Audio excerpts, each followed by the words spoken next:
Hello, hello et bienvenue dans Bonjour chez vous. Aujourd'hui, nous allons parler de faire des disciples. Sais-tu comment faire des disciples? C'est notre thème du jour avec Aurélie et Annabelle. Bonjour les filles. Bonjour Evelyne. Tout va bien? Oui, merci.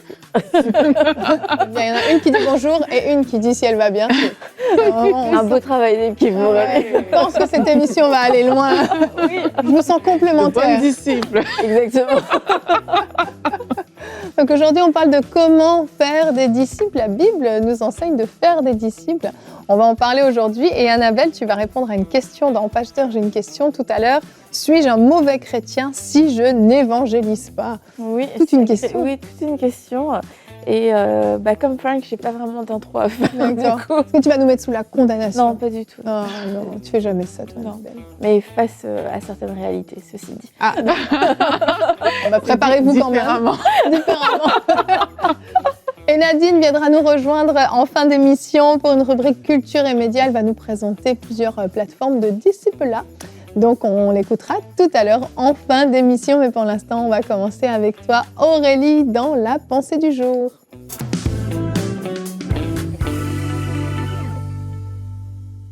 Aujourd'hui, j'aimerais t'encourager à trouver le moyen de faire des disciples autour de toi selon ton style et ta personnalité. Faire des disciples, c'est la méthode que Jésus-Christ a choisie pour répandre la bonne nouvelle du salut sur cette terre. Jésus-Christ lui-même nous a montré en quoi cela consistait.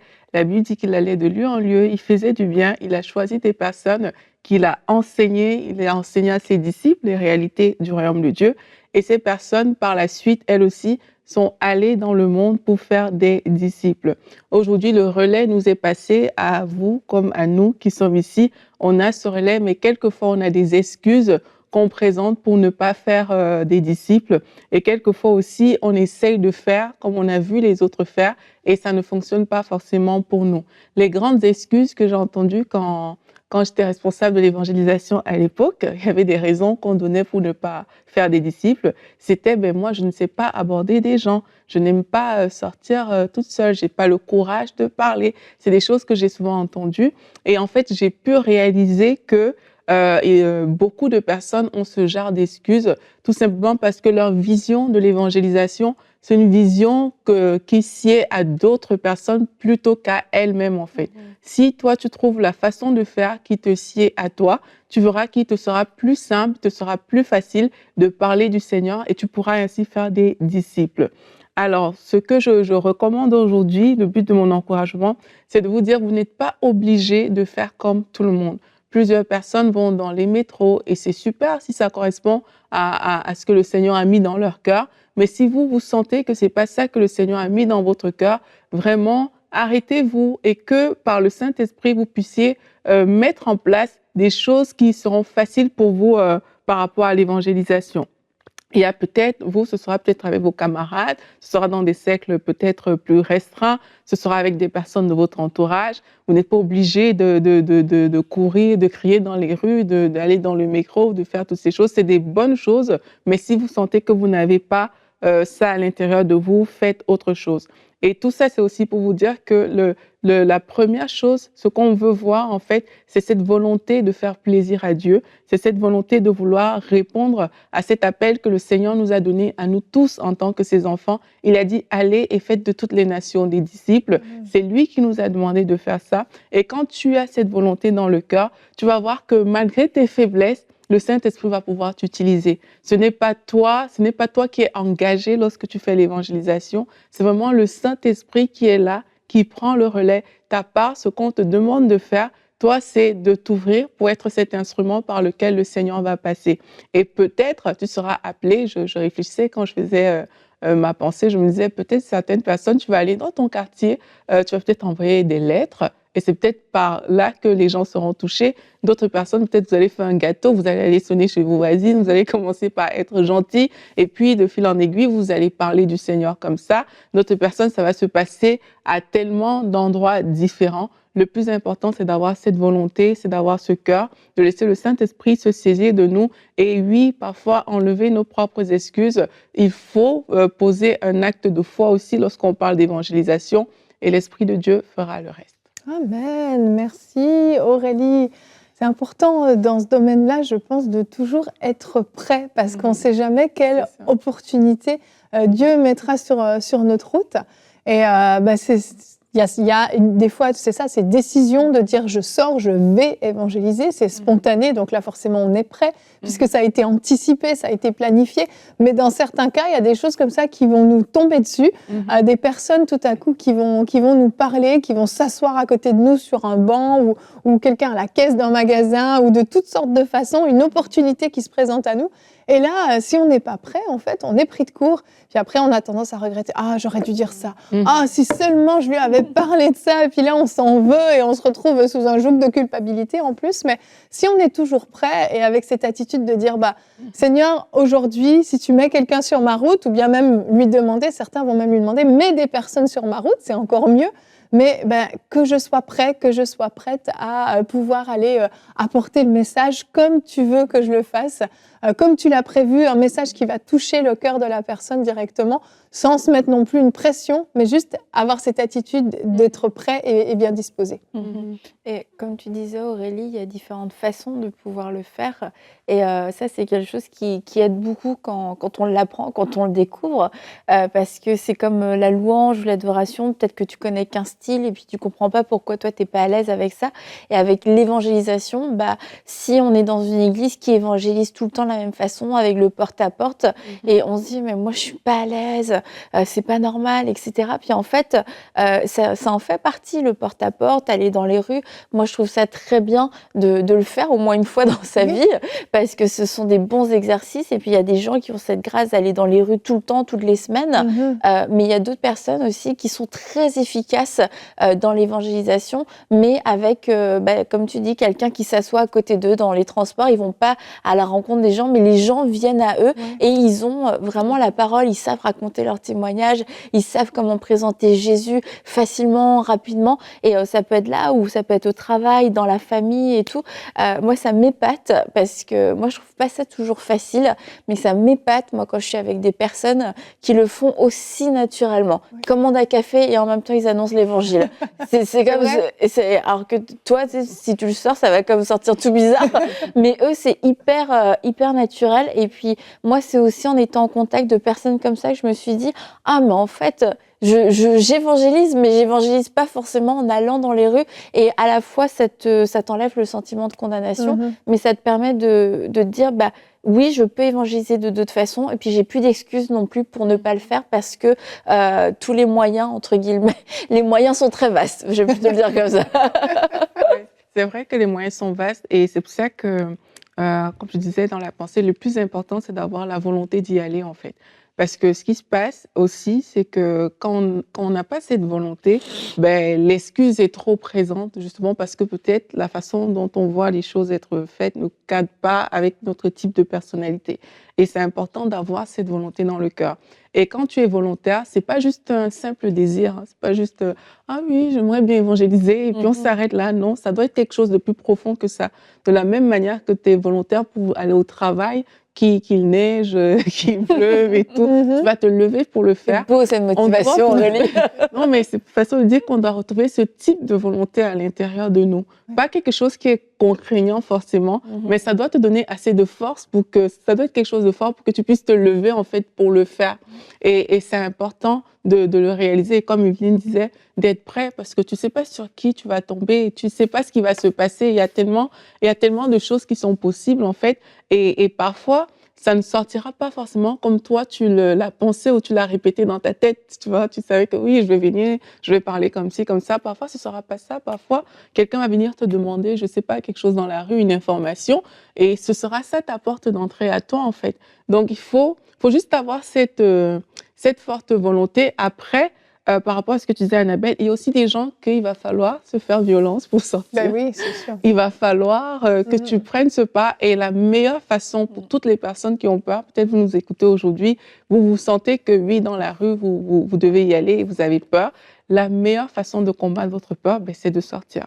Mais sérieux, moi, je l'ai vu. J'ai vu des gens qui étaient tétanisés à l'idée d'aller, ils ne savaient pas comment faire. Mais la première fois, vas-y, tu peux peut-être paraître entre guillemets gauche parce que c'est ta première fois, mais en le faisant, mais tu seras complètement délivré de ce sentiment qu'on peut ressentir. Et quand on est dans la rue, les personnes dont tu parles qui ont commencé, qui le font naturellement aujourd'hui, elles ont commencé quelque part. Peut-être au début, c'était pas si naturel que ça, mais par la suite, c'est devenu quelque chose de naturel au point où, en deux minutes, elles ont annoncé l'évangile. Tu vois, je pense qu'il faut commencer quelque part. Et si on prend cette résolution-là, aussi, dans cette période, ce sera une bonne chose. Vraiment, vraiment. Puis c'est ça, Dieu peut passer de tellement de façons différentes pour nous amener à toucher des personnes. Et vous le savez, les filles, il y a quelque temps, j'ai eu l'opportunité d'aller dans l'école de mes enfants pour présenter le christianisme à des classes de 9, 10 et 11 ans. Et on peut dire, oui, c'est original. C'est vraiment une façon, pour moi, j'ai vu vraiment une méthode d'évangélisation extraordinaire. J'ai une classe en face de moi d'une vingtaine d'élèves qui ont écouté finalement l'évangile, parce que c'est l'évangile que j'ai présenté, bien sûr. Mais plusieurs fois, avant que la date arrive, quand la professeure me l'a proposé, j'étais hyper enthousiaste, mais plusieurs fois avant que la date arrive, peut-être que je devrais annuler. Est-ce que je suis vraiment à la hauteur? Est-ce que je vais y arriver? C'est quelque chose qui te sort de ta zone de confort. T'es pas habitué. Moi, je suis pas une maîtresse d'école à temps plein, quoi. Et en fait, c'est ces moments-là. Souvent, en fait, on est là et on se dit moi, je veux évangéliser. Puis quand on se retrouve dans l'occasion de le faire, on se dégonfle en fait. On perd tous nos moyens. Et vraiment, jusqu'à la veille au soir, je me disais c'est dur, je sais pas si je vais y aller. Puis quand j'y suis allée, une fois que je l'ai fait, j'étais tellement contente de l'avoir fait, d'avoir eu l'occasion. Il y a environ 60 enfants entre 9 et 11 ans qui ont entendu l'évangile de A à Z et qui ont pu être touchés. Pour certains, c'était la première fois qu'ils l'entendaient de leur vie. Et je me suis dit, waouh, ça valait tellement la peine et on ne sait pas les fruits que ça va porter. Et je pense que c'est important vraiment d'être courageux quand on veut évangéliser, d'oser et de marcher sur nos propres peurs et de se dire, j'y vais et le résultat de toute façon ne m'appartient pas. Moi, je sais que ce que je dois faire, c'est témoigner, c'est mon mandat à moi. Et puis Seigneur, je te fais confiance pour le reste parce que sinon ça nous dépasse, ça nous donne le vertige et on peut faire demi-tour après. Tu me fais penser à une fille que je connais qui avait fait une réunion de famille. Puis elle m'avait invitée oui, c'est dans sa réunion de famille. Mais ils avaient vraiment des réunions familiales. Et puis, ils avaient choisi un thème et elle m'a dit de venir apporter ce thème-là. Mais elle savait, elle m'a briefé que il y a tel membre de ma famille qui ne connaissent pas encore le Seigneur et tout.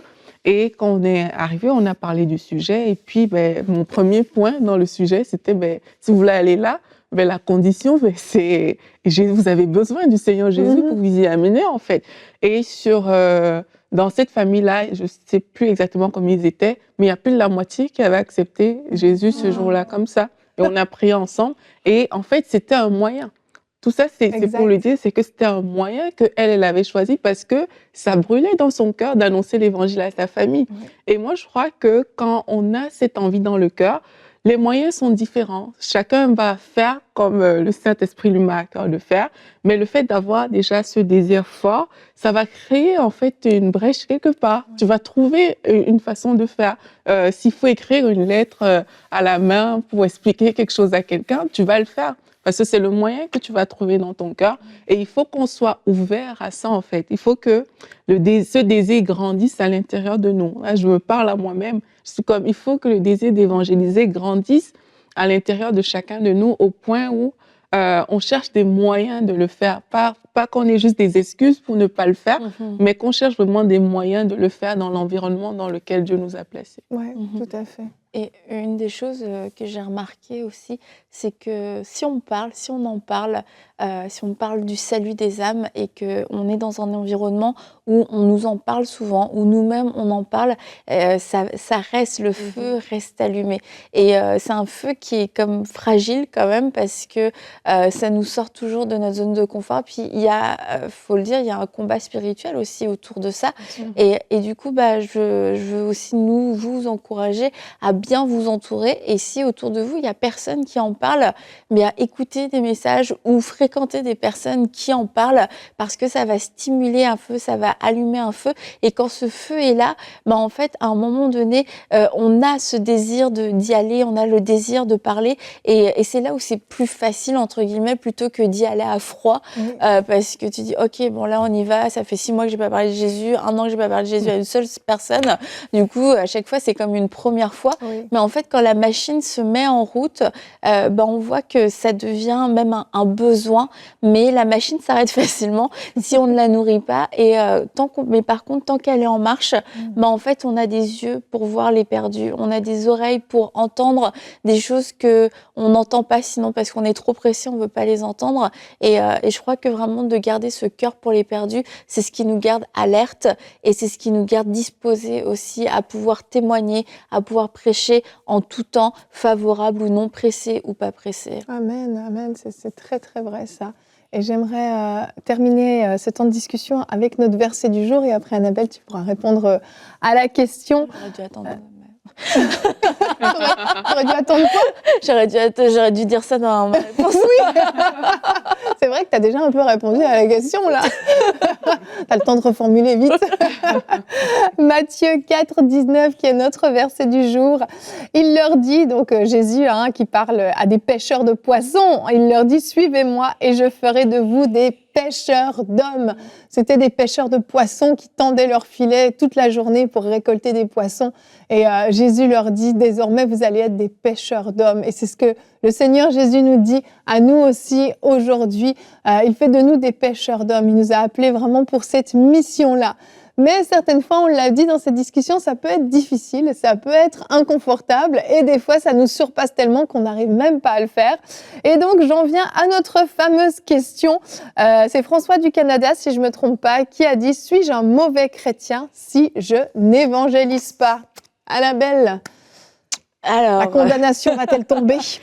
non, j'ai dit pas de condamnation, mais un constat. Voilà, il faut quand même être honnête et prendre et regarder ce que la parole de Dieu nous dit. Et dans ce verset qu'on connaît beaucoup, dans Matthieu 28, « Allez donc, faites de toutes les nations des disciples et baptisez-les au nom du Père, du Fils et du Saint-Esprit et enseignez-leur à mettre en pratique ce que je vous ai prescrit. » Et c'est une parole qui nous vient de Jésus, c'est un mandat, une mission qu'il nous a confiée. Et si nous voulons en tout cas être de bons chrétiens, eh bien un bon chrétien, oui, va faire de son prochain un disciple et il en fera une priorité. Alors suis-je un mauvais chrétien si je n'évangélise pas? Je préférerais dire un bon chrétien évangélise. Et ça devrait faire partie de notre vie chrétienne. Ça ne pas en étant un évangéliste, un ministère à temps plein, mais ça doit faire partie de nous d'être un témoin. Ça fait partie de notre identité en Christ. Oui, on a des appels, on a des dons différents, mais nous sommes tous appelés à être des témoins de Jésus-Christ. Témoigner dès qu'on le peut, témoigner à notre façon aussi, témoigner à travers des cadeaux, témoigner à travers une parole, témoigner à travers un don spirituel, témoigner à travers des services, témoigner à travers la prédication. Les moyens sont divers et variés et je le répète, ce n'est pas réservé au ministère et on doit, ça fait partie de notre être, nous sommes des témoins de Jésus-Christ et notre vie elle-même devrait refléter Jésus-Christ et devrait interpeller les gens. Et le pasteur Moussa Touré dit que aujourd'hui la révélation de Jésus, la révélation du Fils de Dieu est confuse parce que l'Église a tout compliqué. Oui. Et en tant que croyants aussi, nous on a tout compliqué et à travers nous, simplement les gens devraient voir Jésus et on devrait s'efforcer de pouvoir mettre des mots sur ce que les gens voient, sur ce que les gens aussi ressentent à travers notre vie.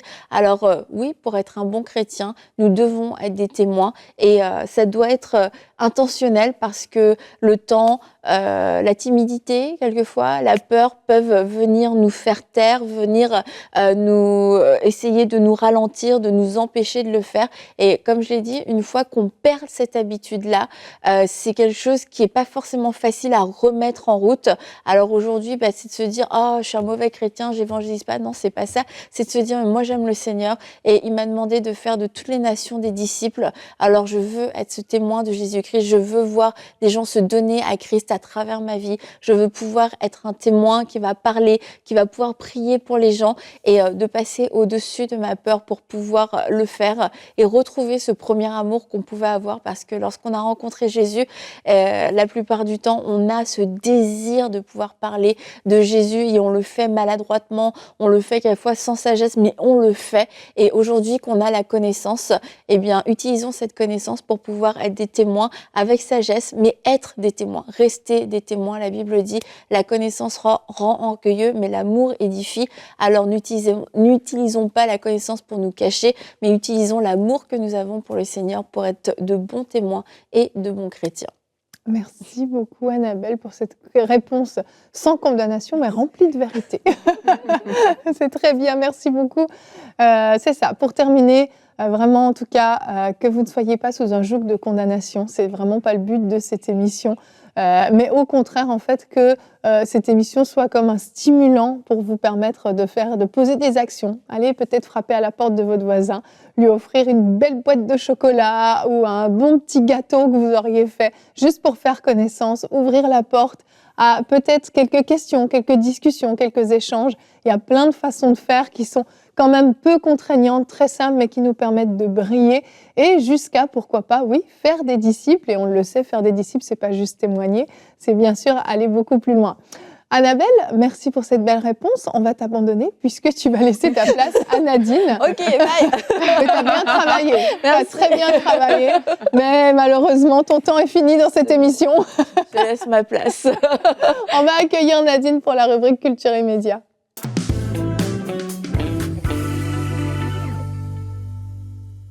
Hello Nadine. Hello Yvine. Ça va bien? Ça va et toi? Oui, ça va bien. Allô Aurélie, vous avez une belle émission. Très bien, très bien. De quoi tu nous parles aujourd'hui? Alors, j'ai dit plateforme de discipulat, mais je te laisse préciser ce que ça signifie. Oui, en fait, c'est deux plateformes que je vais vous présenter aujourd'hui alors qu'on parle de faire des disciples. J'ai pensé vous partager ces deux plateformes. La première s'appelle Le Grand Mandat, legrandmandat.com. C'est une plateforme qui a été initiée par David Nolan, le directeur du Top Chrétien. Et il y a plusieurs leaders de la francophonie, justement, qui appuient cette initiative. Et l'idée, vous l'aurez compris, le grand mandat, c'est répondre au grand mandat que Jésus a donné dans Matthieu 28. Donc, aller partout le monde entier, faire des disciples, etc. Et donc, sur leur site, j'ai trouvé ça super intéressant parce qu'en fait, au début, il explique d'où vient l'idée, d'où vient cette initiative. Ce n'était pas de lui-même, ce n'est pas par lui-même qu'il a eu ça, mais vraiment, le Seigneur est venu par là à son cœur par rapport à l'importance de répondre au grand mandat. Et je trouve ça super parce que sur le site, c'est dit ici que le pasteur Nathan Lambert explique quelque chose de très important, je crois que des fois, en tant que chrétien, on ne réalise pas. Il dit ici qu'en passant 3 années avec 12 disciples qui ont changé le monde, Jésus nous a donné l'unique modèle de multiplication efficace. Son ordre était de faire de disciples, alors que souvent, on se focalise sur le nombre de nouvelles conversions. Donc, faire des convertis. Et c'est de l'addition et cela produit des consommateurs. Mais faire des disciples qui vont faire d'autres disciples, c'est la multiplication. Et cela produit un mouvement qui va toucher toute la terre, comme on le voit dans le livre des Actes. Donc vraiment, c'est ça la pensée derrière. Et donc du coup, David Nolan lui-même, il dit qu'en janvier 2022, c'était vraiment fort dans son cœur. Il a passé du temps dans la prière, à pleurer devant Dieu pour recevoir un petit peu la vision par rapport à ça. Et il a mis donc du coup ce manifeste que les gens vont s'inscrire, signer en fait. Il y a plusieurs déjà leaders en francophonie qui ont signé, qui disent oui, on veut répondre au grand mandat. Et c'est ouvert à tout le monde. Et donc, du coup, sur le site, si vous allez dessus, vous allez voir qu'il y a des ressources. D'abord, une explication, le rôle de l'église locale, le rôle d'un groupe, une explication de c'est quoi un disciple. Donc, plusieurs ressources comme ça qui sont mises à notre disposition pour faire comprendre à chaque enfant de Dieu, en fait, que lorsqu'on est disciple, donc on a obéi au Seigneur, on écoute le Seigneur, on est dans une église, etc., on vit vraiment la vie de disciple, ben, du coup, le résultat, c'est qu'on doit aussi faire d'autres disciples. Et donc, vous pouvez trouver l'information, en tout cas, si vous voulez en savoir plus sur ce mouvement, en allant sur legrandmandat.com. Alors, la deuxième plateforme que j'aimerais vous partager s'appelle Il l'a dit. Il l'a dit en un mot, il l'a dit.com. Et comme ça le dit, c'est revenir aux paroles de Jésus, qu'il l'a dit. Il a dit quoi? Il a dit en Matthieu 28, vous l'aurez compris, allez faire des disciples, etc. Et cette plateforme a été initiée par Jean-Marc Fritsch, qui est un missionnaire d'une trentaine d'années. Il a été pendant plus d'une trentaine d'années missionnaire. Et lorsqu'il est revenu en France, il a vraiment, avec toute une équipe, mis cette plateforme en place. Et ça vient d'un mouvement qui était déjà aux États-Unis, le mouvement de multiplication de disciples. Donc, ils l'ont repris et en francophonie, ils disent ici, nous sommes des disciples de Jésus-Christ en France, venant de différents réseaux d'églises, désireux de voir des mouvements de multiplication d'églises, de disciples, d'églises de leaders se développer partout dans notre pays et en francophonie.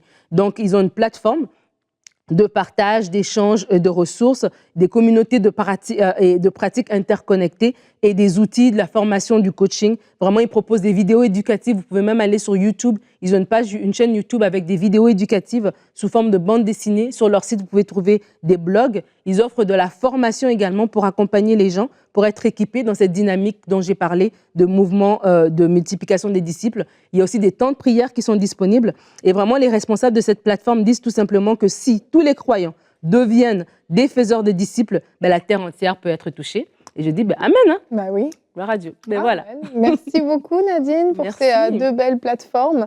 On sent des cœurs d'évangélistes derrière ces plateformes. J'ai parlé avec Jean-Marc Fitsch justement pendant que je préparais ça et justement son cœur pour cette multiplication de dire, en fait, c'est du one-on-one. Hein. Des fois, si on comprend juste que nous, en tant qu'enfants de Dieu, en parlant à quelqu'un, en ayant un rapport personnel, du coup, cette personne elle est vraiment transformée, elle devient disciple et à son tour aussi, elle va faire des disciples. Et vraiment, c'est de la multiplication. Si on sort de l'addition, on rentre dans la multiplication, on va répondre au mandat du Seigneur Jésus. Wow, merci, c'est profond tout ça. Merci beaucoup Nadine pour cette belle présentation. Et nous, on ne se retrouve pas demain puisque nous sommes vendredi, bien qu'il n'y a pas de culture et médias, c'est déstabilisant, qu'il n'y a pas de... C'est mon histoire. C'est déstabilisant, mais on ne se retrouve pas demain, on se retrouve lundi.